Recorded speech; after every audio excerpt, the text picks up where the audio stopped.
But just to stop the other sharing, because it shows Kate, it shows you're here right now.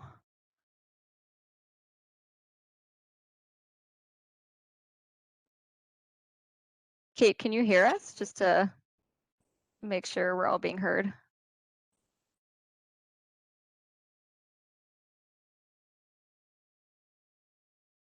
I'll just send her a quick message. Otherwise, okay. Then it's 6:34, so maybe I'll at least get started with the welcome and go through the agenda as well as the housekeeping and the meeting format. And then if anyone joins too, we can just get them up to speed. So welcome and thank you for attending the public consultation session for the Mountain Drive Park Master Plan located in wards 6 and 7 at 935 Concession Street. My name is Louise Thomason. I work for the City of Hamilton as a landscape architect in Landscape Architectural Services. I'm also going to run through and introduce the staff here and allow the ward councillors the opportunity to introduce themselves and their staff as well. But first, I'd just like to run through some housekeeping items and the meeting format. So to be mindful of everyone's time, we're going to have a hard stop at 8:30 p.m. And any additional questions can either be sent directly to me or your ward councillor's office, or handled as part of the questions and answers sheet that will be posted to the project webpage after this meeting. Now, we're not too many people, but if we start to find that bandwidth is an issue, I'll ask everyone to turn off their videos unless they are speaking. Right now, we seem to be okay, but if anyone notices any skipping, then everyone can turn off their videos just to help with that. To be mindful of background noise and distractions, we ask that everyone remain muted unless they are speaking. A reminder that this meeting is being audio recorded only, so no visuals will be recorded except for the staff presentation material. We will post the audio recording on the project webpage following the public consultation session for all those who cannot attend the meeting. It will be removed from the webpage following the completion of this master plan at the end of this year. So meeting format, we have an agenda for this meeting, which I'll show in a couple of seconds, which we'll stick to as we have quite a bit of information to get through.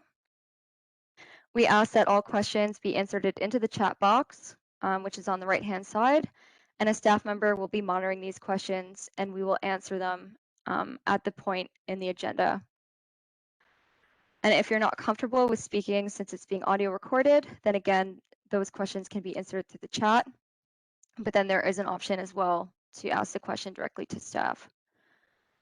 We will post the meeting minutes, the questions, answers, and the audio recording from this public consultation session on the project webpage after the meeting. And if you don't already have it, we can share the webpage link with all the residents who RSVP'd with Lindsay. Now, I'm just going to quickly share the agenda so that everyone is aware of the agenda items. So the first one is the welcome, housekeeping, and meeting format. After this, I'll pass it over to Councillor Jackson and Councillor Pauls for the introduction and project background. Then there will be a staff presentation with myself, Luann, and Ken, following the city budget consideration with Cynthia, and then the comments and questions. So when you insert your comments in the chat box, item number 5 in the agenda is when we'll get to those questions. And then final remarks, followed by the adjournment. And again, just a reminder, 6:30, 8:30 with the hard stop at 8:30 p.m. Now, quickly, if I can just ask the staff present here tonight to introduce themselves. Maybe Luann, I'll start with you, and then we'll go to Ken, and then we'll go to LAS. Sure. Hi, I'm Luann Dukesbury. I work in facilities in Public Works, and I'm a project manager in capital projects. Hi, my name is Ken Coit. I'm the manager of placemaking, public art, and projects, and I'm in the tourism and culture division.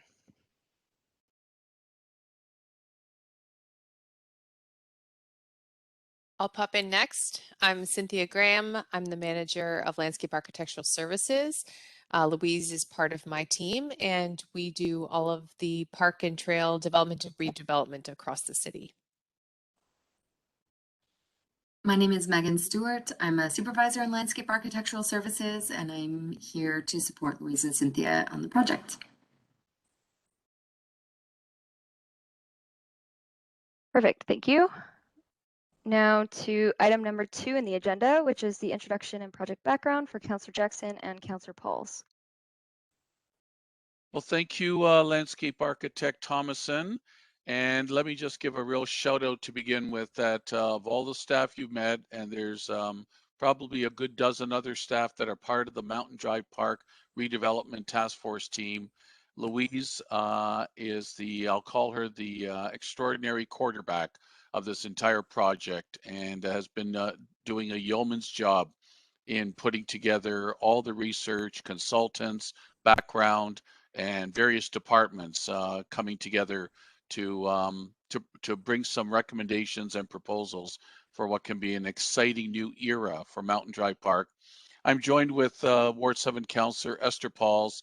I know she'll have her own words to say, but this has just been a delight to have this combined Central East Mountain project, working with our 2 offices together, providing funding where necessary, and working collaboratively on behalf of our constituents in both of our wards, especially the neighborhoods that closely abut Mountain Drive Park and that have been heavily involved from the volunteering standpoint, with mine Sunning Hill at Highview, and with the Raleigh neighborhood of Councillor Pauls and East Mount community as well. So I just want to say that a project like this comes along rarely. The last one I was involved with, just very quickly to give some historical context of what can be so special about a project of this 10-acre site at Mountain Drive Park at Concession Street and Upper Gauge along the escarpment's edge, about 10-15 years ago. Peace Memorial Park. I'm sure anyone who's listening in and has joined us along Crockett Street, that was an old school site. Long story short, got council to buy the 5-acre site. And for any of you who have driven by it or used it, it has won awards for both the heritage component it kept from the old school, as well as the legacy bricks of war veterans that are scattered throughout the pathway at Peace Memorial.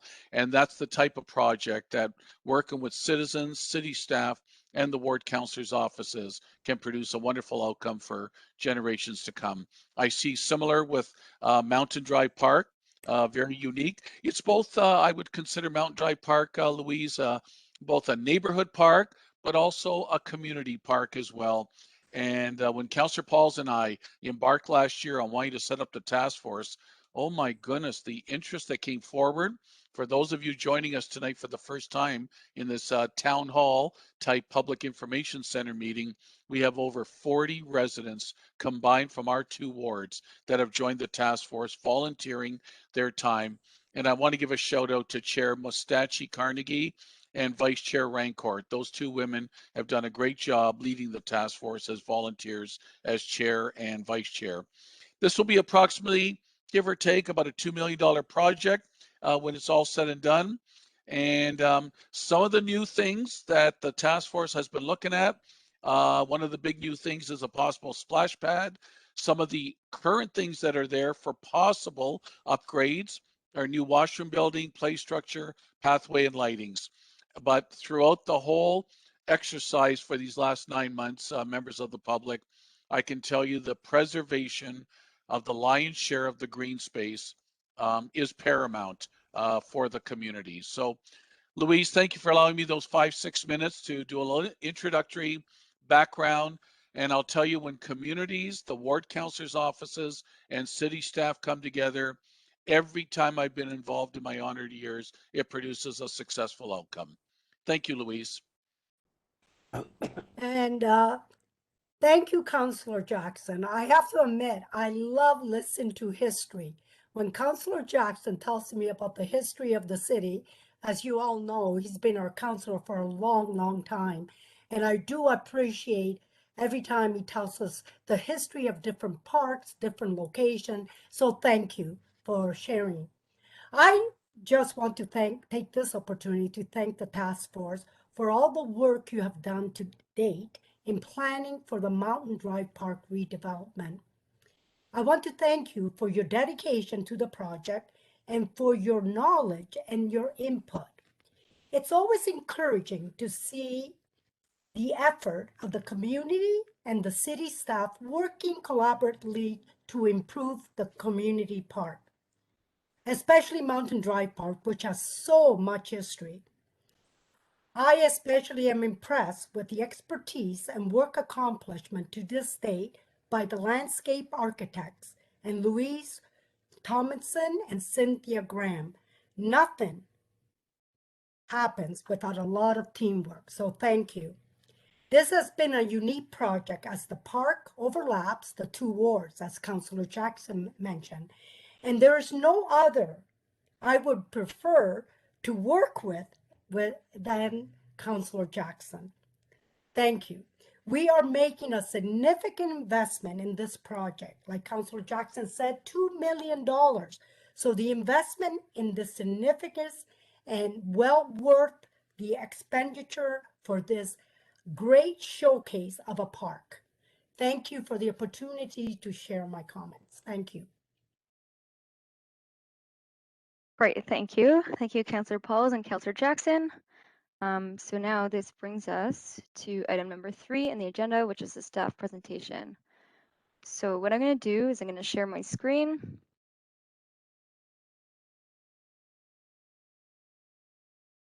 And can everybody see this? Yep, I can. Okay, perfect. Can move this over a little bit. All right, so as I mentioned, my name is Louise Thomason. I work in landscape architectural services as a landscape architect. This is for the Mountain Drive Park Master Plan Public Information Center, so Thursday, September 9th. And what I'd like to run through, or what we'd like to run through for this presentation, is an overview of the master plan process.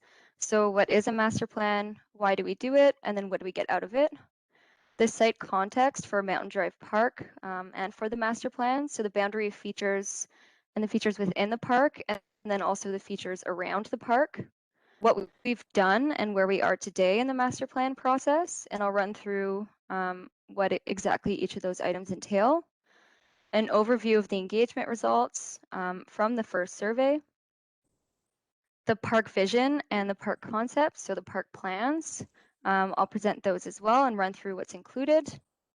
And then I'll provide an overview of next steps with a little focus or particular focus on the survey number 2, which is out right now.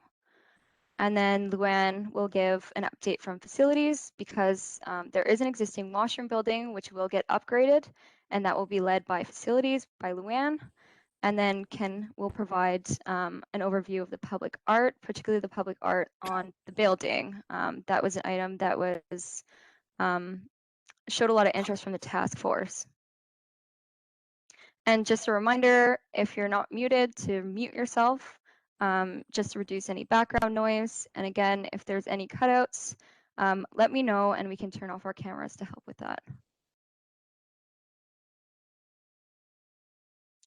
So the purpose of a master plan. A master plan is an overall planning tool, and it's to help guide the decision-making process of how a park should be improved. So it's the step before you actually create any construction drawings that you could put out and have built. Master plans, as Councillor Jackson had mentioned, they're not completed for every single park. So this is really kind of a unique situation. But it's helpful for those parks that have citywide usage, like for example, a Gage Park. Gage Park has a master plan, so does Sam Lawrence Park. Or if it has undefined recreational needs, or it doesn't fit within a typical park mold. So for example, as Councillor Jackson had mentioned, Mountain Drive Park is actually a neighborhood park, and this usually wouldn't get a master plan, but then it does have that additional citywide usage. And within a master plan, what it ultimately helps you to do is develop a vision for the park with the communities and stakeholders, both internal and external, to help guide park improvements. And by park improvements, that could mean enhancements or improvements to what's already there, or new additions within the park. Once that's established with the community, you can therefore identify a budget and then a timeline for implementation. Oftentimes, master plans have phased timelines because they are large budget asks.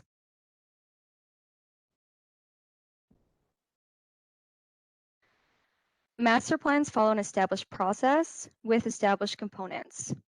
However, it's an iterative process, meaning that you often jump back between the different steps while you're getting community input. So it's not necessarily just a straight streamline.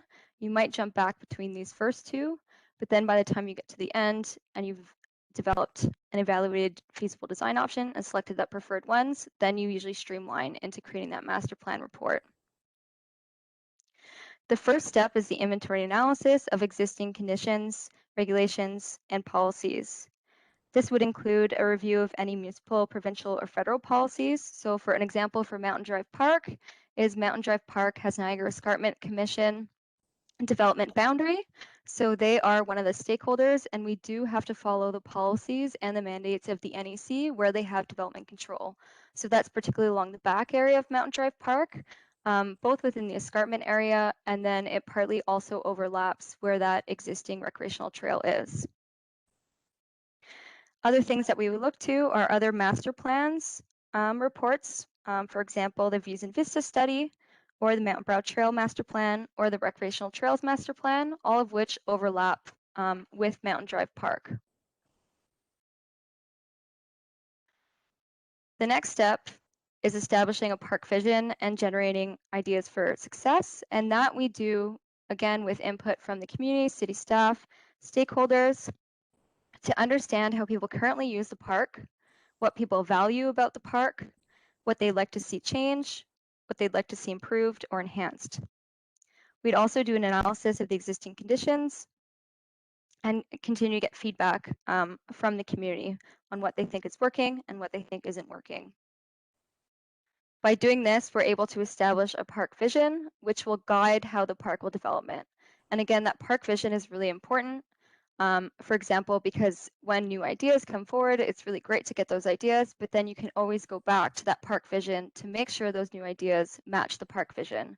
So for example, one of the really big components for Mountain Drive Park that we kept hearing over and over from the community was to really preserve the passive feel of the park, the beautiful mature trees. So we wouldn't want to do anything or bring anything into the park that would take away from that overall park vision. So again, having that park vision is really good kind of litmus test for making sure that we're adhering to it and anything new that we're bringing into the park doesn't go against that park vision. Based on that park vision, we can develop and evaluate feasible design options and design concepts. So a concept is basically a park plan. It's a high-level park plan that shows you what elements are going into the park and where. And then again, always coming back to the community, city staff, and stakeholders to select a preferred park option. And then finally, based on that preferred park option, identifying a budget and a timeline for implementation. And then all of this information would get compiled into one master plan report. To give you an idea of what I'm talking about when I talk about a park plan or a park concept, this is a recent example that was developed for Sam Lawrence Park. So you can see, and this is again from a master plan report and just one component of that master plan report. So you can see it identifies where features will go. So for example, this is pavilion. It shows where it would go in the park, that there'd be trail systems, shows any parking lots. It shows any viewing areas, seating areas.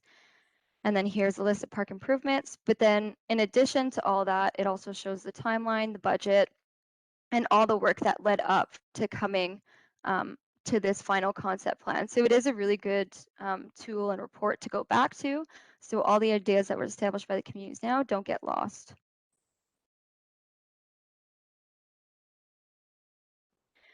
Boundary and context. So Mountain Drive Park is located, as mentioned before, at 935 Concession Street, and it's in wards 6 and 7. So the boundary line is about here for the wards, this side being Ward 6 and this side being Ward 7. Surrounding features include the Kenilworth Loop here to the east, the rail trail to the north, which is separated by escarpment lands. And then you also have Gage Park to the north, Concession Street to the south, and then the Concession Street BIA is over here on the west side, as is Juravinski Hospital. And then you have the Mountain Brow Trail system, which I had referred to in one of the previous slides, the Mountain Brow Trail Master Plan, that actually continues along here, goes all the way through the park, and then continues further west.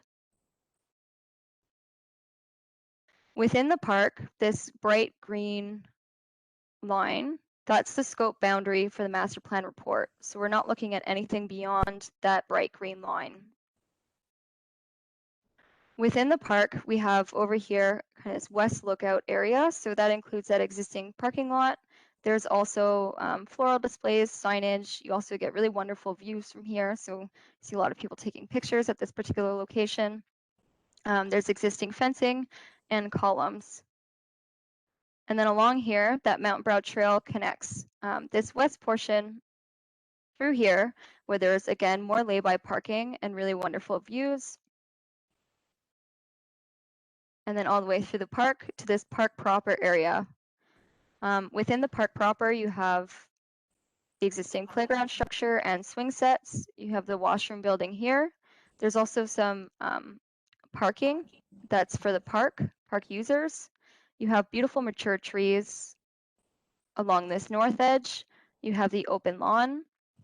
And then along this back area on the north side of the existing trail, that's where the escarpment lands are. So this section is heavily forested, so there aren't as many views out to the lower city at this end of the park as there are on the west end of the park, where you have more of that sheer escarpment cliff face and you get those views out to the lower area. So again, generally right now, it is a really passive park. The prominent features within the park are mostly the big open passive area, the recreational trail system, the beautiful views, and then again, the beautiful mature trees. I always find this interesting. These are pictures taken by community members, and it kind of shows you what people really value about the park, what they take pictures of. So there was a lot of pictures of the views out to the lower mountain, and that was that west lookout area that I had referred to before with the floral display gardens, the signage, and then there's seating area and the parking behind it. And again, you get those beautiful views down to the lower mountain. And there's the fencing along here, and then there's the trail that runs behind it and connects to the main portion of the park. Again, this is another image taken that's further down along the trail system before you get to the main park. And again, you can see those beautiful views over to Lake Ontario and then also the lower city. I also included one in winter because we often don't show that, but then again, it shows that people are still using that trail system through the winter. So it's not just a park that's being used during the 3 seasons. And then this is a photo taken at the east end of the park. Again, that wonderful trail system, that wonderful Mountain Brow Trail system that we have running through the park, the beautiful mature trees that I kept alluding to, both within the main park area and then within the actual Niagara Escarpment lands or Niagara Escarpment development area. And then this is an overview. I didn't have any or show any pictures of people actually using the playground. I wanted to omit any pictures with people in it. But the playground was another area that people had quite a bit of photographs of. But this gives you also a good overview. The playground area, the existing swings, and then behind you see that trail system, the mature trees, and then here's the washroom building, and it has that overhang as well. And then concession streets right here. So again, it gives you a good idea as to what people are taking pictures of, what people seem to use a lot of, and what people value. As far as what we've done and where we are as part of the master plan process, so at the project onset, the ward councillors sent out a mail drop to the ward constituents as a call to serve on the Mountain Drive Park Master Plan Task Force, which we had spoken about earlier. So that was the first step in the process, was establishing a task force committee and having those ongoing meetings.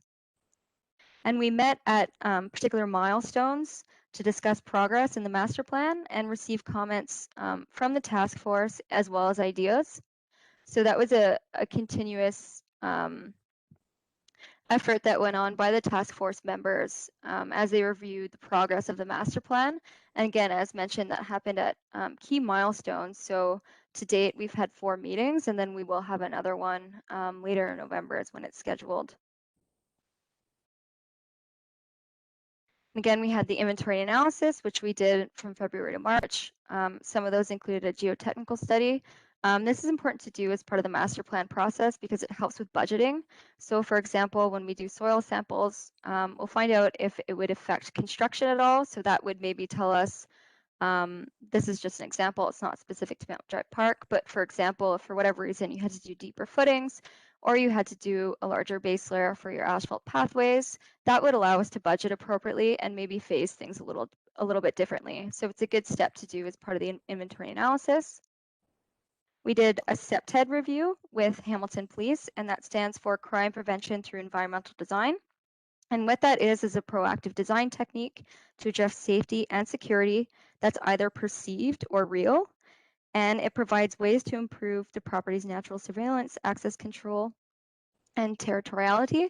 So what we heard from the Hamilton Police out of that CPTED review, their recommendations were to add or improve lighting where there wasn't right now. And then another one of their big recommendations, and I'm just going to flip back, was to actually separate this overhead shelter from the park washroom building because it didn't provide good natural surveillance. And then they also wanted to encourage positive use of the space. Again, right now, this is a hard area to see as you're driving by, for example, for the Hamilton Police as they're doing any drive-bys, for anyone that may be hiding there. So again, that was one of their main recommendations as well, was to actually separate and have a separate sun shelter away from the washroom building to, again, encourage positive use of the park. The other recommendation they had was just to improve signage going into the park. So having signage, park signage at key entry areas. And on those signage, have any park bylaws or information like that that would say what can be done, or how the park can or can't be used. They said that really helps Hamilton Police too when they're going in and doing their patrols. And then we've also done community surveys. So that was that first survey, and I'll run through those results, and that happened in March. And then, of course, stakeholder engagement. As I said, it's an iterative process. So we've been doing this from the beginning, and we'll do it all the way to the end. At key milestones, we'll go and re-engage our key stakeholders. That's comprised of internal staff, external stakeholders, the task force, the larger community, and then also the ACPD, which is the Advisory Committee for Persons with Disabilities, which we've had a presentation to them as well to explain and provide updates. Internal staff include recreation, park ops, traffic and engineering, culture, facilities, EMS, fire, and then forestry, natural heritage, just to name a few. And then external stakeholders, to give you an idea as well, the Niagara Escarpment Commission is a big one, the Bruce Trail Conservancy as well, Juravinski Hospital, because again, they're close by, as well as the Concession Street BIA. After all this work of engaging stakeholders during our inventory analysis, that survey, we've established a project vision and priorities, priorities being which features we'd like to see improved, which features we'd like to see added or enhanced. And we've created development options, which I'll also run through as part of this presentation. We are now at the step of evaluating the development options and selecting a preferred option. And again, a second survey will really help with this, again, to get larger community feedback. And then finally, we'll do the last steps once we've received that feedback, preparing the master plan report, and then finalizing it and making it available to the public. Community engagement to date. So as I mentioned, we've had these Mountain Drive Park task force meetings, which are comprised of residents, and they're also led by residents. So again, a big thank you to our chair and vice chair who have been really helpful throughout this whole process. They're the ones leading the meetings, helping to organize the meetings, and then facilitate the meetings throughout, and then prepare any material after those meetings. And again, we've held these meetings at key milestones to get feedback and review. And if you're interested, the meeting minutes, the questions and answers, and any of the presentation material from those meetings are available on that project webpage. And again, if you don't have that link, You can either ask me directly or Lindsay, who you RSVP'd with. And then in March, we launched our first survey as part of the inventory analysis. That launched on March 2nd, and then it closed on March 23rd. We also launched the main webpage in the Engage Hamilton platform, which was where those surveys are held. To notify the public of that survey, we installed a poster at Mountain Drive Park that provided the link, and then it also provided information on what the master plan process was and what the goal of the master plan process was. We launched a mail drop to over 7,000 recipients, and that was in the neighborhoods of Raleigh, Sunninghill, Highview, Eastmount, and Sherwood. And we advertise on the city's social media platforms, which usually actually provides a really good uptick for those webpages. That's things like Facebook and Twitter. We received over 340 responses for that first survey, and I'll run through the results in the next few slides. And then we had over 653 people who visited the project webpage during the commenting period to get more information. Again, the full results are also available on the webpage if you're interested. I'm just going to present a few of the key findings within this presentation. And the goal of that survey was really to introduce to people to what a master plan was, what the scope boundary was for this particular master plan, and to get feedback on how people currently use the park, what they value, what they most value about the park, what they'd like to see improved, if they'd like to see anything added, and then also start probing some visioning statements to understand how the community would like this park to be guided by that, again, by that vision statement. We're now launching the second survey, or we have launched the second survey, sorry. We actually launched that at the end of July, and it's closing at the end of September. We held this one open for a longer period of time, just because we're cognizant of people taking vacations during the summer months. So just to provide people with more time when it's a busy vacation time, and then with school starting up as well, it's usually kind of a hectic time for most people. So we kept that open a little bit longer so people had a chance to review the development options, attend this PIC if they wanted, and then provide their feedback and select their preferred option, particularly for Mountain Park Avenue. And we followed all of these same steps as well. So we installed the site poster, we did the mail drop, again, the just over 7,000 recipients, and we did the advertisement on social media. So I'm going to run through a few of those key findings from the first survey. So 76% of survey respondents visit the park a few times a month or daily. We had 63% of survey respondents walk to the park, the remaining majority of bike. So that's 17%. So it shows you that a lot of people that are responding to the survey visit the park quite frequently, and they tend to either walk, use some form of active transportation when they're visiting the park, which makes sense when you look at that third question, that 68% of survey respondents supported the removal of one or more lay-by parking areas, while 32% did not support the removal of any parking areas. This is not to necessarily say that we're going to remove those parking areas. It was just to ask the question to make sure that we had that data in case that was a requirement, or if there was really strong, as you see here, a strong support, then we could consider that a little bit more. We asked residents what the top 3 existing elements they most valued about the park were, that being the trail system, the views to the lower city or out to the lake, and the mature trees. And that's going to be reflected in the answers that you'll see also in the next few slides.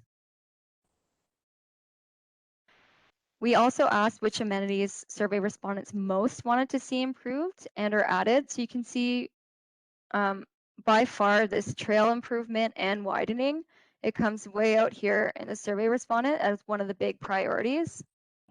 The protection of trees, and then I put plus because the question was protection of trees or addition of more trees. That was actually another really big draw. So again, it reflects what people most care about the park right now or why they visit the park. Tied here is lighting and a trail connection to the lower city.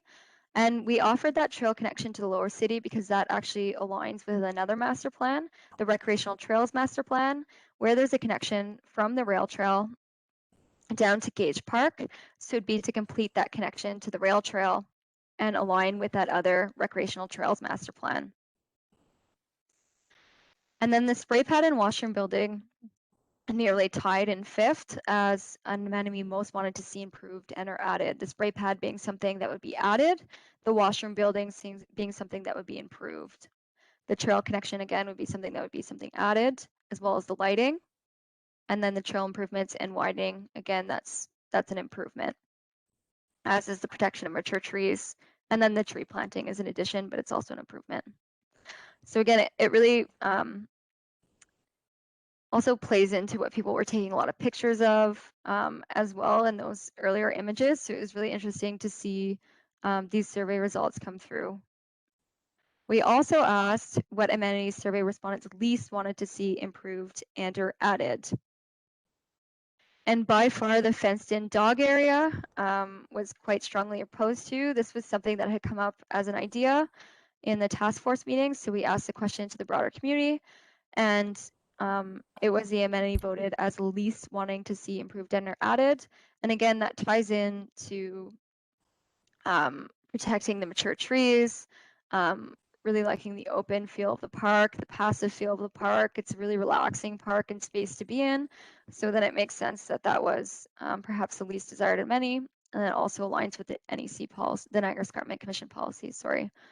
The second element least desired was the half court or full court, so basketball, ball, hockey, followed by fitness stations, historical plaques, and floral displays. That the last three, I may suspect it might just be, it may not have been wanted to spend money on it, perhaps. They're pretty small asks, but those are the last three as the least desired amenities. But again, the clear one was the fenced-in dog area as the least desired amenity. We then asked a visioning statement question to help guide the master plan improvements and additions. And the clear winner here, with over 50% of survey respondents, that's that middle purple bar, indicated that they want to protect the mature trees and passive feel of the park and would like to see the existing elements improved. So that being the playground, the washroom building, the trail system, the trees, as well as perhaps any floral areas, with one or two additions that are active. Now, active elements are items like a spray pad, items like a basketball court. Those are active elements. And when we're talking about passive elements, that would be the open area, the open space. A trail system would be more of a passive element. A meditation garden would also be a passive element. So just to explain that difference between passive or active elements. The other questions that we had asked was number one being, I don't want to see anything changed. This number 2 bar with the 82 was protect the mature trees and passive feel of the park, improve the existing elements with any additions that are still passive. So again, they wanted to see the park mostly passive with improving the existing elements. And then as I mentioned, the clear winner was, as always, keeping and protecting the mature trees and passive feel of the park, but then adding 1 or 2 elements that are more active. People were comfortable with that. Third question or kind of option that people could select was the passive feel of the park does not appeal to me. I want to see existing amenities improved and more active elements added. And then the last one, none of these statements apply to me. So again, the clear winners were protecting the passive feel of the park, and then the greater one with existing elements improved with 1 or 2 additions that are active. So this is the guiding visioning statement that we're using to help guide these park improvements and the park plan that I'll show you in the next slide with the amenities that residents, that survey respondents had voted to be most desired. And then with, again, looking at the inventory and kind of the existing park conditions and what would fit based on the context of the park, and then those overriding policies and master plans like the Niagara Escarpment Commission plan. So as mentioned, the vision statement, so protect the natural beauty and passive feel of the park through conservation while enhancing access and opportunities for inclusive recreation and play. And we included those items with inclusive recreation and play because that was words that kept coming up in the commenting box that we had provided at the end of the first survey, and then also was reflected in the task force meeting or at the task force meetings that the community really desired this place to be inclusive and to have different opportunities for recreational play, but first and foremost to protect the natural beauty and passive feel of the park. That was really loud and clear from both the survey respondents and the task force members. And what that actually looks like, so I have these kind of key points beneath these, and I'll give examples of how these different goals would play out. So protect the passive feel of the park, mature trees and view sheds to provide a place of respite for the community. So those beautiful mature trees that I had showed images of, not placing any features near those mature trees that would potentially lead to their decline. That's a way of protecting those mature trees. Those view sheds, we have an opportunity to enhance those view sheds along the escarpment by providing stop areas, seating areas, binocular viewing stations were another example. So these are examples of ways to protect the passive feel of the park and the mature trees. And then of course, add more tree planting to enhance biodiversity. Enhance trail connectivity and accessibility within the park and to the broader community, and ensure people come first to create a place for all to safely enjoy. So again, one of the items that we heard with that trail system is the community and the task force really wanted to see the trail system widen and improved. So by adding lighting, by adding benches for people to stop in case they're tired, by adding rest areas that are open for people that may be in a wheelchair. And then also there are a few pinch points, which I'll get to, along Mountain Park Avenue that are difficult to pass and may require people to step on the road. So addressing those pinch points in the trail system, again, to make sure that people are coming first and it's a safe place for everyone to enjoy, and that a person in a wheelchair could actually now use that pinch point, whereas before it was too narrow. So again, widening that pinch point to make sure we're being inclusive and to make sure we have full accessibility. Enhancing trail connectivity both to the rail trail through that future stair connection, and then also through the park. So a lot of people cut through off Upper Gage Avenue or East 43rd Street. So right now a person in a wheelchair would not be able to just cut across the lawn. They would have to go all the way around if they wanted to use that back trail. So providing those connections through the park at key points would be a way, again, to improve connectivity and accessibility within the park for everyone. Introduce one or two active elements that are inclusive and respect and pay homage to the natural beauty of the park, and be mindful of potential impacts on the natural environment and people. So again, the spray pad was a really big item that was an active element that people wanted to see improved. So where we place that item, again, away from the mature trees, where there are already more active components, so that we're not placing active components in that really beautiful open lawn area, but that we're being mindful of that and protecting the mature trees and placing the active elements together so that, again, you're reducing any impacts to the natural environment. And then inclusive, so one of the comments that we heard from the advisory committee for persons with disabilities was being mindful of children with varying needs. So providing a path, not on actually wood chips, but on actually a rubberized play surface to play elements or the playground within the park that are to be used by children with accessibility needs, but then also providing kind of more challenging play structures for the children that do need that challenge. So again, just being mindful of the varying needs that we have. So the community priorities that we have for the master plan, and that I'll show you on the actual plan, on the park plan, the concept plan, are improvements. So the trail system, so providing lookouts with binoculars, trail widening, pedestrianizing Mountain Park Avenue is an option right now that's on the table, again, to address those pinch points.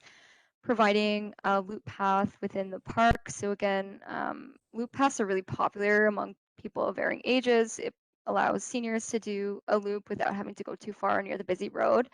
And then it's also really nice for children learning to ride a bike to actually just use kind of the interior of the park and go around a loop where their parents can still watch them.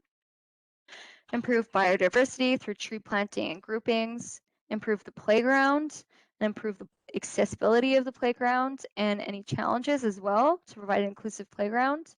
Improve the sun shelter and actually separate it also from the washroom building as per the recommendations from Hamilton Police. Improve the washroom building, which Luann will speak to. And then we put other by, which is enhancing the park identity using history. So there is a plaque right now in the park. John William Kerr, he was a conservationist. His home is located, or his former home is located across from the park on the east end. So there is a chance to enhance the park identity using the history of the park, using his history as a conservationist. And that also plays into what the community really wanted to see by protecting the mature trees, by adding biodiversity. So there is that opportunity as well. And then the priorities were lighting, with the trail being the priority. So adding lighting along that trail, adding a spray pad, and adding the trail connection to the lower city, which will include a review with approval agencies like the Niagara Escarpment Commission. And I took a picture of that pinch point so you can see what I'm talking about, where it's really difficult. Someone in a wheelchair can't actually pass that pinch point. That's along Mountain Park Avenue. And I'll be speaking to that pinch point a little bit more too when I start to show those development concept options as to why there is that need for the trail improvements along that stretch of Mountain Park Avenue. So I am gonna jump now to this. Oops, I need to use my hand. Can everybody see this okay? Yes, I can. Okay, perfect. So we have, I just want to get it in a section that we can see. We have one main park concept for the main park area, and then we have two options for the trail system along Mountain Park Avenue. So I'm going to start with presenting. I just want to jump in. We're still seeing the slideshow if you're showing a different picture here. I am. Can you see this now? Oh, yes. Yep, that's better. Okay. Thank you. Thanks for jumping in there. Otherwise, I would have just kept talking for another who knows how long. Okay, so we have the one option, park concept option for the park proper area. Again, because we had, we really wanted to protect these mature trees in this open feel of the park. We didn't want to add any active elements within this area, just because then we wouldn't be staying true to that park vision statement of protecting those mature trees. So again, that led us to bring all of the more active elements to this one side of the park. So what we have is trail system improvements. So that includes widening this back trail, adding seating areas along the trail, adding waste receptacles along the trail. Also adding lighting along this trail. So that's what that back trail system would include. And if any of you are familiar with the trail system east of Upper Ottawa Street that was done a few years back now, that would be the trail system that we're looking to emulate. So it's that trail system that has the solar panels, it has benches, it has the decorative fencing. So that would be part of those trail system improvements, is replacing that existing chain link fence, adding the black decorative fence, adding the solar lighting, widening the asphalt trail, adding the benches, the seating, the waste receptacles. The trail connection to the lower city, it would go right here. We had a geotechnical consultant review the slopes in this area, and that made the most sense, both in terms of aligning with that recreational trail master plan, where that trail connection from the rail trail down to Gage is about in line with this, and then also with our geotechnical report. And then provide, when that stair system goes in, provide that connection to East 43rd. That's why we're showing that connection. We also provided a connection from Upper Gage back to this trail system. And then this area, to just enhance this passive feel, would be a meditation area with different native plantings. And you can also have It also provides the opportunity for education too, to just add to the park history and identity about native plantings and biodiversity. And then it provides a place of respite for people to relax in this open area. And then over here would be the more active elements, which I'll show here. It's a bit of a more closer view. And I'll flip to some pictures as well.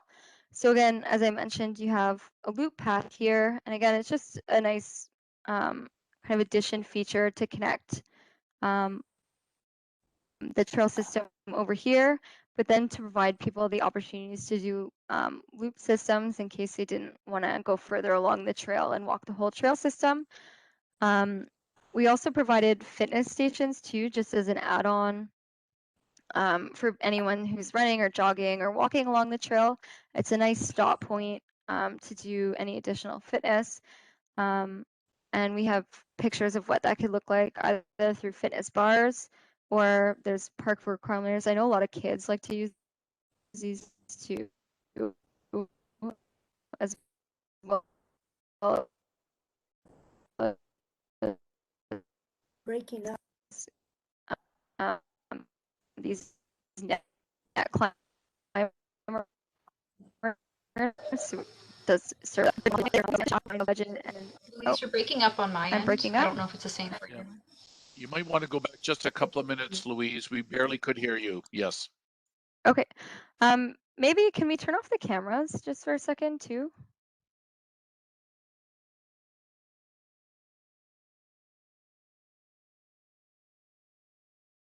Thank you. Can everybody hear me now? Yes. I'll keep talking, and if it doesn't work, just let me know. Okay, thank you. Loud So again, and clear. thank you. So just pushing back the washroom building so that it feels like it's more part of the park.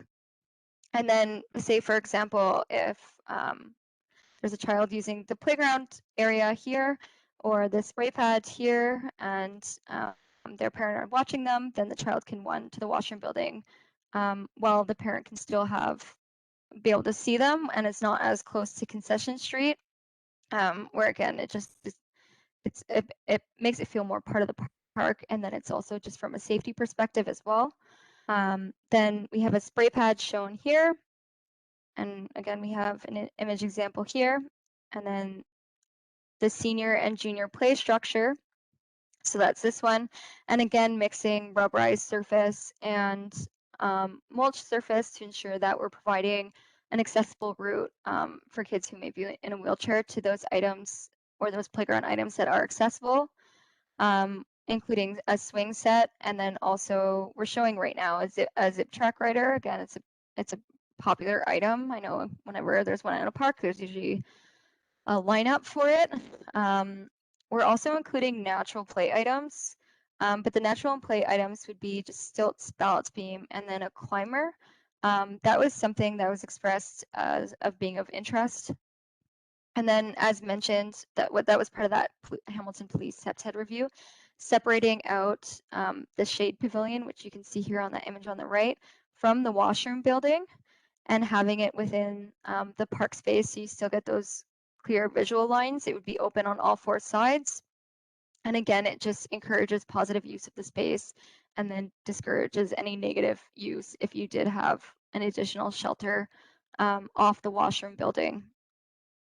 And then we've just added more tree planting, more seating opportunities and different seating opportunities.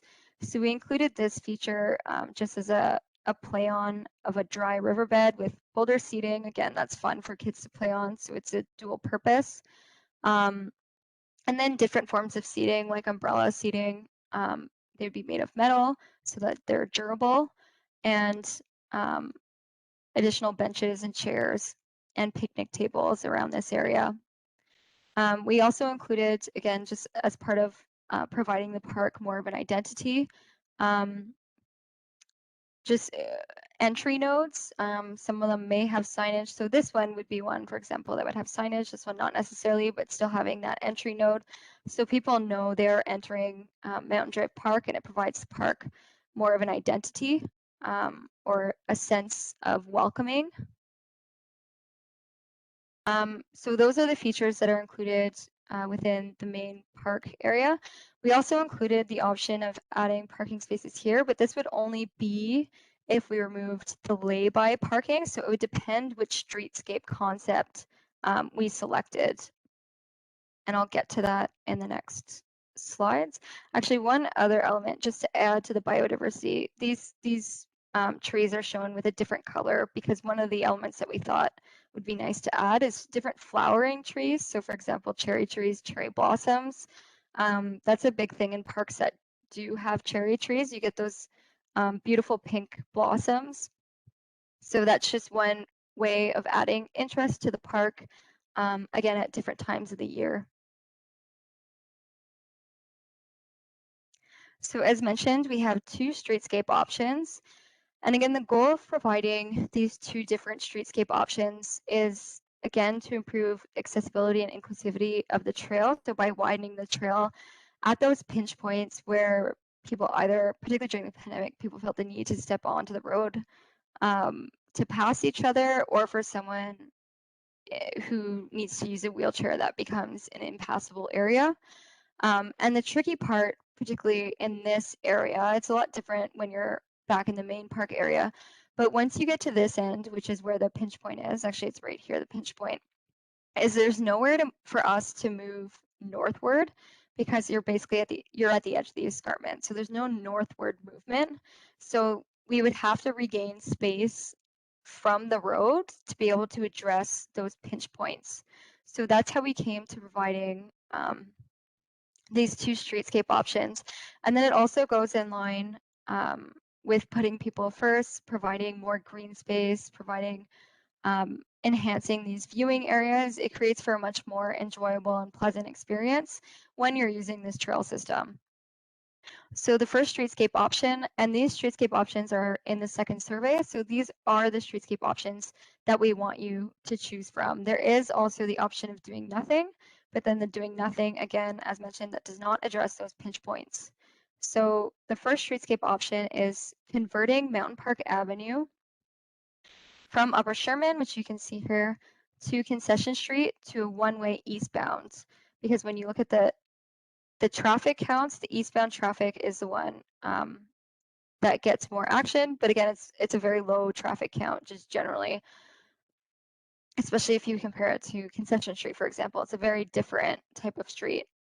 And there's also just one more item, there's no accesses except for this apartment building. There's no accesses to these apartment buildings, vehicular-wise, off of Mountain Park Avenue. They all come off Concession. So I just wanted to flag that as well as we move through these concepts. So the first concept, as mentioned, is to convert this to Mountain Park Avenue to a one-way eastbound. And again, that would allow us to widen the trail to regain those pinch points. And then it also provides us the option to reorganize the parking into better efficiently lay-by parking areas and to regain this green space as an entry, as a nice green entry area, and then also remove the parking out of the Niagara Escarpment Commission Development Control Area, which is not a natural area, sorry, which is not, parking is not acceptable use for them. So it allows us to achieve those things as well. We would then also enhance the viewing areas. I'm just going to zoom in. With seating, this is showing wheelchair users. So to show that persons in a wheelchair could also use the space as well to seat and look at the view. And we provide then, again, at key points for people to pull off the trail and just enjoy the view.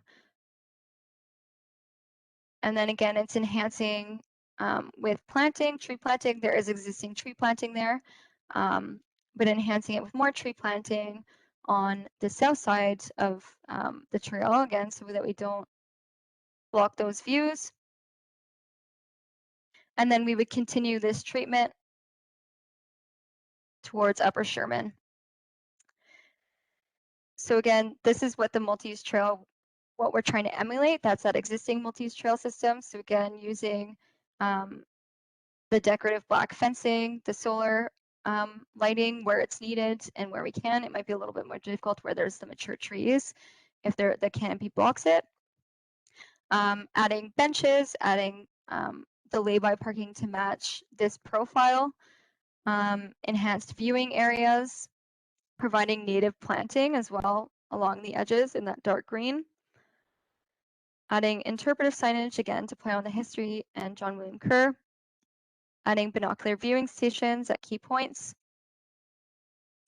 Transitioning this, providing open lawn space with picnic tables, again, because that's a really beautiful viewing area. So by enhancing that and providing picnic tables, again, for anyone who's visiting Concession Street, they may be able to bring food, or for those working at Juravinski Hospital, be a nice place for people at lunch to sit, get a respite from work, or people visiting the hospital. Again, it just really enhances this area and takes it back for green space and for people to use the park. And then if you're looking at that cross section, this is the existing streetscape condition. And then with the one-way conversion, this is what it would look like. So again, that narrow street profile, having more space for green space, because right now, again, if you were to do nothing and just widen this trail, it would all be pavement. So then this also allows us to keep more green space, so it's more pleasant. Add tree planting, again, not to block the views, but on the south side, so that's cooler during those summer months, especially as we seem to keep getting those heat waves. So I know when there's a tree, I always run to it. So that also just makes a more comfortable user experience. Now the second streetscape option is to pedestrianize Mountain Park Avenue. So that would be pedestrianizing it from this parking area. So in this concept, we'd keep the parking area next to Juravinski, and then in both options, this parking lot is kept, but we'd enhance this parking lot by the park as well, and because we'd remove all the lay-by parking, and this would be closed to vehicular access. And the former road would then just be used by pedestrians, by cyclists, so they would get the full width to use the road, and it would be closed off to vehicular access. And again, it would just be for that short stint between, well, it's really just past of that existing parking area, and then just past the parking area next to the existing park. So the parking area at Juravinski, on the west end, and the parking area at Mountain Drive Park on the east end. And again, I just wanted to flag, there are no apartment buildings that require access off of Mountain Park Avenue. And we've also ran these two concepts, both by EMS and fire, and by our park operations, by traffic, and by Juravinski, to ensure that there isn't any red flags for why this concept can't be done, to still ensure safety, again, for fire and EMS if they ever did need to use the road. So again, this concept would allow us to regain all of the former green space that was used up by trail. We would keep, similar to the first concept, these enhanced viewing areas. So again, people could get off the trail, which was the former road, have a seat, enjoy, relax, enjoy the view, and then continue along the trail. And again, we have that at key points along the system. And then again, vehicular access would be allowed for the parking areas. And we provided some kind of fun ideas of what could happen as far as line painting for the street. And again, it's a really cost-effective way of doing this as well, because we're keeping the existing street. So we're not removing the street, we're just keeping it in place. And then we're enhancing the green space. So as far as cost efficiency, this is a more cost-effective item, just as far as preserving the existing road profile. And again, it has the same kind of viewing areas with the same features with the fencing, adding picnic benches, binocular viewing stations. You can see here the seating similar to the existing Mountain Brow Trail system, the solar panel lighting, any park user signs. And then to block vehicles from accessing this area, we would have bollards, so that, again, in case of emergency, fire or EMS could put those bollards down and drive through. And then same with maintenance. Park operations could put those bollards down and drive through. So those are the two streetscape options that we would like people to vote on. And I'm just going to stop sharing this and go back to the PowerPoint.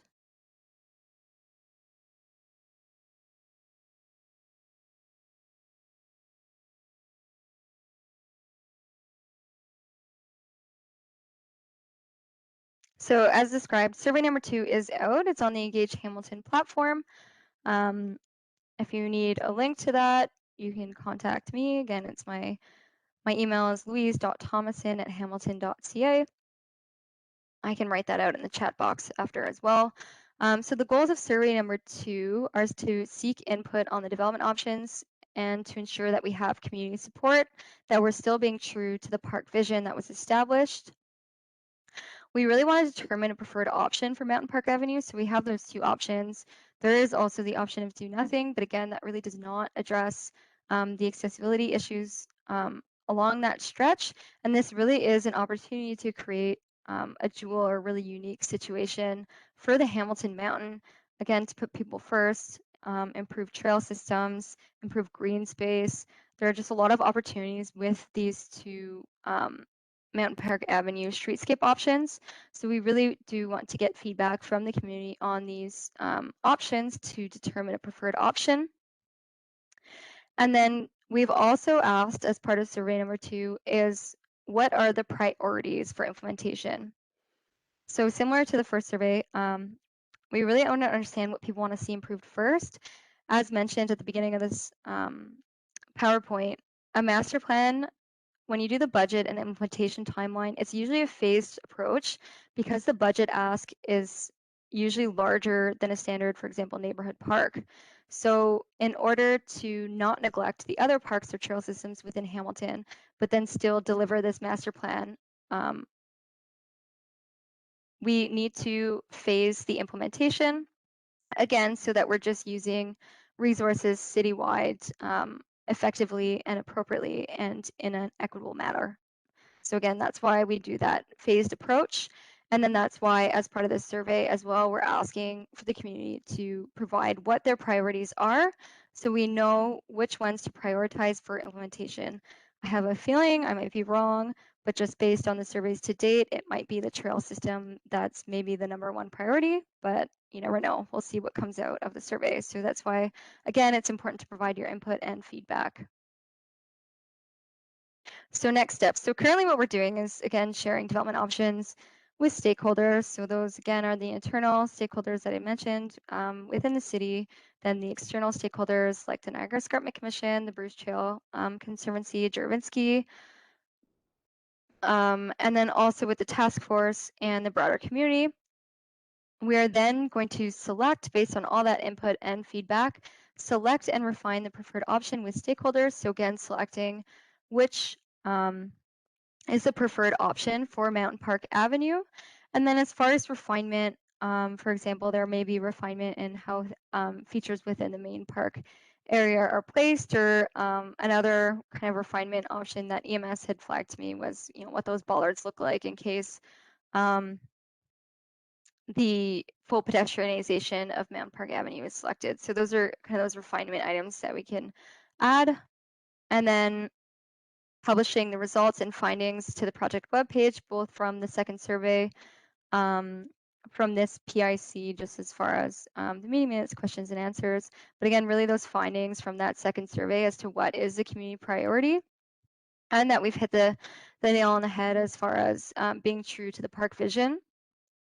And then, of course, preparing and sharing the Masterplan Report with the broader community. And then I put 3 dots after, just because, yes, this master plan would then be complete, but then it's the all-important part of actually preparing the construction drawings and then implementing the portions of the Masterplan Report through construction. So again, that's why I put that ... because really it's not technically over, but this part of the process would be over, this master plan portion. So now I'm going to hand it over to Luann. And Luann, when you need me to switch slides, just say switch and I'll switch it. Sure. Sure, no problem. Hi, everyone. Again, I'm Luann Dukesbury in Facilities, and I hope to not take up too much of your time. I'm just speaking about one small sliver of the pie that makes up the park.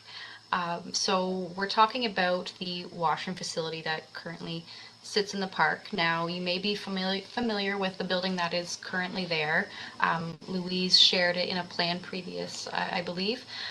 It's currently, in a sad state. It's well beyond its useful life cycle.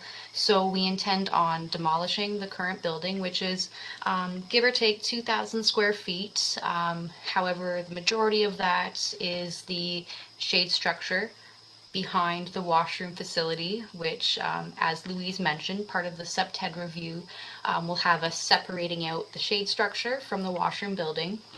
So our new washroom facility will be in and around 1,400 to 1,500 square feet. It's approximately 36 feet by 24 feet, or in metric, 11 meters by 7.2 meters. So what you see on the screen is a rendering of a model that works well with us in facilities. We find that, unfortunately, these buildings in our parks can be, we have to make them vandal resistant, to be honest, just because they can, be abused with vandalism in the park. So we found that this model works well for us. And this rendering is of a building close by. It's Bobby Kerr, which is, I believe, very close to this general neighborhood that we're currently looking at. So this isn't what we intend on building. So the washroom facility itself will have 3 different areas for washrooms. There'll be the male washroom, a female washroom, and then a universal and accessible washroom in the middle. Again, we make these new models vandal resistant as much as possible. It's essentially a prefabricated concrete structure. What's great about these types of buildings is that they can be erected, built very quickly, and it'll also have a metal roof, which is great for the long-term, use of the asset. Now, a new concept that we'll be having for this particular washroom house is that it will be open for winter use. Typically, as you may be familiar, these washroom houses in our city parks are open for the summer use. As usually they are maintained by park staff who are primarily students. However, this is a bit of a pilot project in consultation with our counselors. So we will be having these washrooms open and available 12 months out of the year. Now, it means that the washroom itself will have to be insulated and kept to a certain temperature. So obviously we don't have pipes freezing. We need to maintain the asset.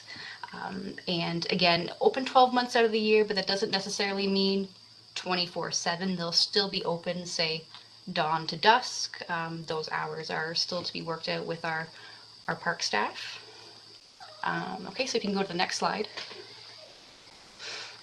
So again, these are photos from the Bobby Kerr. It was built without the shade structure up front, but these are pictures of the building built on site, just for your reference. Again, if you'd like to go check out some of these typical models that we build now and for washroom houses, you can check out Bobby Kerr Park or Trent Home Park. These are some previously built structures that are a success story for us in facilities. So great features with these buildings. They come with a sizable storage room for our user groups. So that includes the soupy groups in the summer. They're able to use it, as well as, I understand, at this particular location there is a user group that likes to flood the sort of the green space and make an ice rink in the winter. So again, we have a great storage capability for those user groups. There will be a small covered entryway, like you saw in the previous slide, with the shaded structure. Just, it'll be facing the street, facing concessions, so there won't be any issues with police in terms of hiding spots. But it's great because it covers the washroom entry doors, and then within this shaded structure, we're going to have a drinking fountain with a water filling station, and we're hoping to recess this water filling station within the building so that it is more vandal proof. And then what's great about these buildings, you can have large blank spaces for potential mural walls, and I believe we spoke to that previously. And so you'll see this last picture here. We intend on building this new one at Mountain Drive without the window that you see in this last picture. So it'll be one large, the square footage we're looking at is approximately 237 square feet on that large blank wall. So again, a great canvas for public art. So that's all. Oh yeah, and so project schedule. So currently we are in schematic design. That's the very early stages of design. We're just trying to figure out exactly the program, what we need, what goes where. As Louise mentioned, the building itself will be in the same general location. We're just shifting it north slightly. And then so we figured out those items, and now we're going into detailed design later this year. Early next year, we'll get into the building permit phase. We have had some good news. We are not subject to site plan approval, which can typically add quite an amount of time to the overall project schedule. So we've been able to shorten up our permits. And then we'll have the tender and award. Long story short, we're hoping to break ground. We're commencing the summer of next year, 2022, and then give or take 10 to 12 months, it should be available and ready for use the following summer. So I think that's all from my side.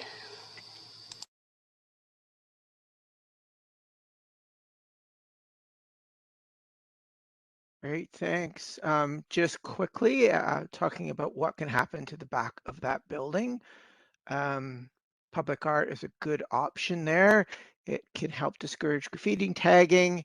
And these are examples of two in the lower city, the Carter Park mural, which was part of a public art competition. And you can see it shows a picture of the old Hamilton Collegiate Institute, which was right across the street from this park. It speaks to themes of nature and play by artist Bryce Huffman.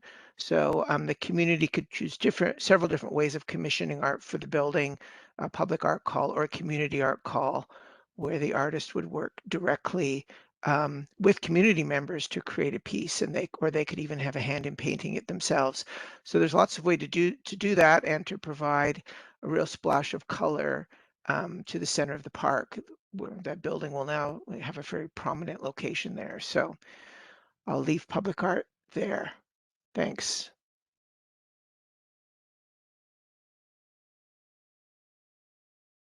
Thank you, Luann and Ken. I'll just now stop sharing. And that now brings us to item 4, which is the city budget consideration with Cynthia. Hi, everybody. Can you hear me? Yep, we Yep. hear you. Yep. Perfect. Okay. Thank you, everybody, for attending this meeting. So my job, part of my job supporting people like Louise in these projects is to talk about the budgets and submit budget detail sheets for council consideration. So we have the existing funds to complete the design work on this park. As Luann mentioned, they're doing work on the facility building, and that comes from the facilities budget, and that has been accounted for. My submission will be for the rest of the park construction, depending on the preferred concept that's chosen through this process. So right now, we are estimating about $1.4 million to complete the park improvements. That would be submitted for budget consideration in 2023 to construct in 2023. Part of that would be new amenities on this site, including the spray pad. For those amenities, we do have a funding source called development charges, and those are funds that are collected from developers across the city to help support increases in amenities, even in existing areas where there's infill development, to create spaces for the residents and the new residents that would come from the development. So that's a good news story because we do have a secured, relatively secured funding source for those new amenities. The remainder of the project, that would be improvements of existing amenities. For example, if we're replacing a play structure that would not be eligible for development charges, we would have to find a city funding source for that. Any of the walkway improvements and things like that, we would need to find city funding sources for that. So we have about $700,000, I think, allocated or identified for the new amenity part of this project, and the remainder making up the difference to the 1.4 million. We would need to work with the councillors and our corporate finance staff to find a funding source for that in 2023. So the good news is it's an existing project, it's underway, there's some momentum. We have parts of the funding secured, and come budget time leading up to 2023, I will be having conversations with the councillors involved in this project and our finance staff to look for opportunities to find the remainder of that funding. That's it for me. Great. I just wanted to flag too that kind of like that future stair connection too that we're showing, that's subject to review by approval agencies, and that's separate from that. That's a larger ticket item that would need to find another funding. I just wanted to flag that as well. Otherwise, so we're now at item 5 in the agenda, which is the comments and questions. So Lindsay, I haven't seen anything in the chat, but if you have, you can read them out. Otherwise, if anyone has any comments or questions, they can, if they're comfortable, they can feel free to just, unmute themselves and ask. Yeah, nothing has come in the chat so far. So if anybody has any questions, they feel comfortable, they can unmute themselves. It's Yuri here. I have a question. Can you hear me? Yep, we can hear you. Yes, we can. As far as the lighting goes, and you propose to have a solar panel the same as east of the Kenilworth access or Ottawa Street or Upper Ottawa. There is a lot of leaves that way, right? There's a lot of mature trees and everything else. Has anyone done studies that the solar will be sufficient? Yeah, that's why I had flagged, just as part of the presentation, that the one caveat to that is just near the mature trees. When we start to look at the photometric study, we'll have to review if that's actually feasible with the solar panels. So that'll be more of a detailed design item. Again, kind of the overall vision or the goal is to have solar. But just as you noted with the mature trees, especially on that east end, it may be a little bit more difficult in that area. Because we walk that park every day, and I know the crowns are kind of Yeah. It's a shadowy area. Let's put it that way. Yes. Yes. Yuri, Louise, can I just offer a comment, please? Yep. Yuri, just Yep. for what it's worth, there was a task force of about 25 citizens 5 years ago that formed the reconstruction Mountain Brow Boulevard project from Kenilworth access right to Mohawk. As you know, that was about a $5 million project. Mm-hmm. And I can tell you, with those solar panels, to my knowledge and my office's records, we haven't had any complaints about a lack of good illumination or that things are just too bright and to try to dim it in some way. So far, it seems to have blended in nicely with the residential community across the road and for the pathway users as well, just for what it's worth. Thank you. You're talking about that new east of Kenilworth, right? Correct. No, Yes, that's been yeah. up there about 3-4 years now. Yes. I know, and we love that area, but like I said, this is the park area where there's tons of mature trees. You can't see the sun when you walk in through there in the afternoon. You make a Right very now. good point and a difference between the two. And I think Louise has taken that under advisement. Yeah. Thank you, Yuri. Thank you. Yeah, for sure. Okay. I have a question. Yep. You mentioned the ice rink, community ice rink. Has any specific spot been laid out for them? I didn't see anything of that in your diagrams. Yeah, sorry. That we've laid out a spot in the lawn area that's right east of where the proposed washroom building is, so that if you pulled out a hose, you could just flood a flat space right next to the building, and then we could provide a light, and then there would also be illumination off the building for that area. Another quick question is the shared pathway between pedestrians and bicycles. I don't particularly agree with that, because when I've been out walking and someone's been on a bike, they tend to speed by me, and then I see them weaving in with other people. Doesn't matter whether there's a line designating bikes and people or not, and I'm just wondering, what comments do you get back on that? Yeah, we do hear that comment every now and then, just about the multi-use trail and then sharing that trail. The comment we usually give back is, you know, there are signage.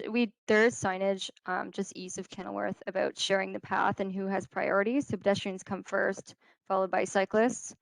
That is the way of the trail etiquette that you're supposed to follow when you are using that path. The one item that would help that is when you're widening the path so that people have more space. I know the wider paths, it tends to be a little bit easier to share it. So for example, when I've used portions of the waterfront trail, you do have both users who use that space, so that will help that as well. Yeah, okay. Yeah, I think in concept B for the roadway, where you cut it off and you have the big wide roadway, that's better for that shared paths thing. Correct, yeah.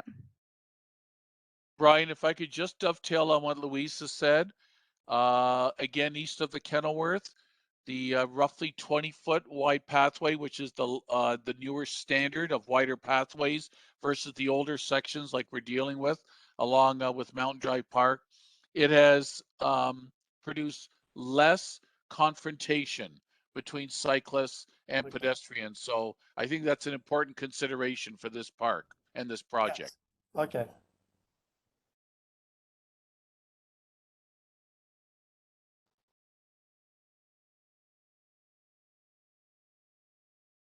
Louise, I have one more question. The proposed staircase system from upper to lower city, is that going to be like Wentworth staircase, or going to be zigzag, or just straight down? So that we'd have to look more at that in detailed design, because the goal again would be to remove as little trees as possible, and then you would have to do more detailed geotechnical studies to just look at kind of bearing capacity as well in the area. So I mean, if I had to hazard a guess, it would likely be more zigzag. You probably have more opportunity to save more trees that way. Probably a little bit more similar to the ones near the Shidle Golf Course. Those ones kind of zigzag a bit. It seems to avoid mature trees. Again, that's kind of it's a more detailed design exercise to go through, so I don't have the exact answer for you now, but I know I could tell you the goal again would be to save as many mature trees as possible, go the route of least resistance, and then again bearing in mind geotechnical studies as well.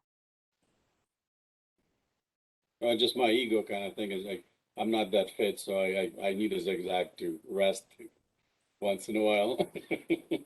Well, yeah, and like the rest areas, like I think for the more recent staircase is adding or ensuring you kind of have the platforms more the rest areas, providing those rest areas, and then also providing the bike troughs is in the newer design of the stairs as well, and the wider stair cross section as well, so that you don't have someone huffing and puffing behind you wanting to pass. I know sometimes I'm on the stairs and I'm a bit uncomfortable because I can hear someone breathing down my neck and I'm so slow.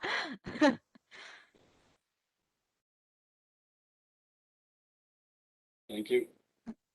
Thanks.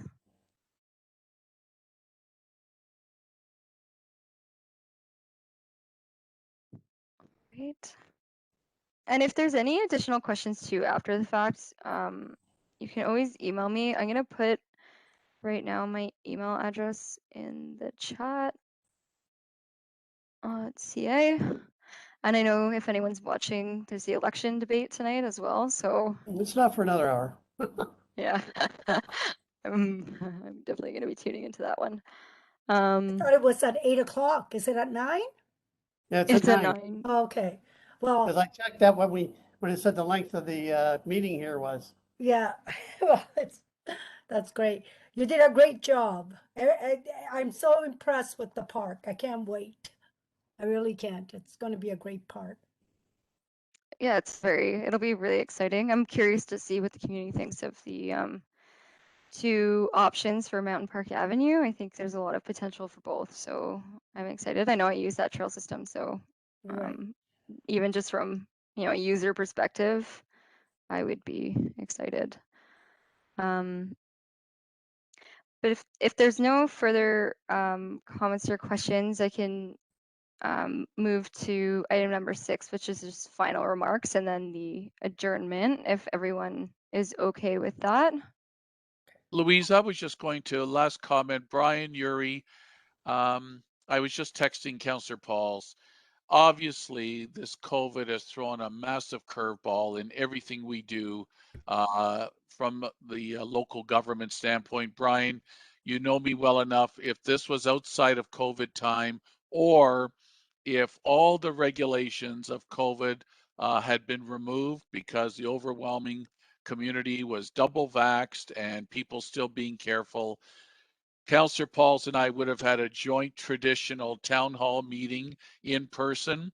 I know easily at Sherwood Library or a concession library, we would have easily got 50 to 100 people out in person because that's been the practice and that's been my experience over the years. I was telling Louise, and I can never compromise staff because they got to follow the Emergency Operation Center instructions for their safety. But boy, in the next month or two, if restrictions ease more and cases dropped instead of going upwards with the Delta, trust me, Councillor Pauls and I would love to squeeze in a traditional town hall meeting, but right now it's up in the air. Louise, I just wanted to mention that because I know many of my constituents would have preferred that and we're probably wondering, Tom, are you still going to hold one? But I just wanted to say that, Louise. Thank you. Perfect. And I agree with Councillor Jackson. I love people. I love being with them. And there's so much excitement when you see them. But with this COVID, we have to be very careful. So I actually have 2 more meetings for other parks I'm doing, and it's all virtual. And it's just not the same. It really isn't. But I thank you for both of you and whoever else is online for taking the time and staff. Thank you very much. I really appreciate it. Right, so that leads into my thank yous as well. So thank you all for attending this public consultation session. And again, it's audio recorded, so you can watch it after if you wish, or share it to anyone who cannot attend. This is an exciting project for the community and an opportunity to positively impact the development of Mountain Drive Park. Your input in the process is critical to the outcome, and we appreciate you taking the time out of your evening to attend. Just a final reminder again to please fill out the survey if you haven't already, as it closes at the end of this month on September 30th. So I will now officially adjourn the meeting at 8:07 p.m. Thank you all. Kelly Thomason and your team, great job tonight as always. Great job. Great job. Thank Have a you. great evening, everyone. Thank you. You too. Thank you. Okay, bye-bye. Thank you.